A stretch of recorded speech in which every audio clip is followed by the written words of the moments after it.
आता वळूया राजकीय बातम्यांकडे। भारत पाकिस्तान सामन्यामध्ये कोटींचा सट्टा लागला असा आरोप संजय राऊत यांनी केलाय। 25,000 कोटी सरळ पाकिस्तानामध्ये जात आहेत असंही राऊतांनी म्हटलंय। साहिबजादानं केलेल्या कृतीचा संजय राऊत यांच्याकडून निषेध करण्यात आलाय। अगर ये चाहता जय शाह तो ज़रूर भारत पाकिस्तान क्रिकेट मैच नहीं हो सकता था, लेकिन इतना बड़ा क्या बोलता है गैम्बलिंग सट्टा गुजरात से चल रहा था। इस मैच पर भारत पाकिस्तान 1.5 लाख करोड़ का सट्टा चलता है भारत पाकिस्तान मैच में, और सबसे ज़्यादा गुजरात से चलता है। उसमें से 40% पाकिस्तान चला जाता है और उसी 40% से हमारे खिलाफ टेररिज्म में उसका इस्तेमाल किया जाता है।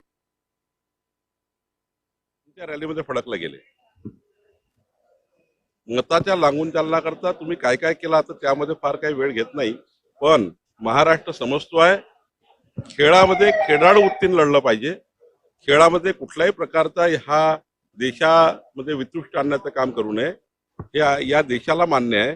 पण जेव्हा दहशतवादी हल्ला कुणी आपल्यावर करतो तेव्हा त्यांच्या घरात घुसून मारण्याची क्षमता भारतामध्ये आहे, आणि त्याचं खऱ्या अर्थाने खरं विश्लेषण आपल्या क्रिकेटच्या कॅप्टननी केलेलं आहे।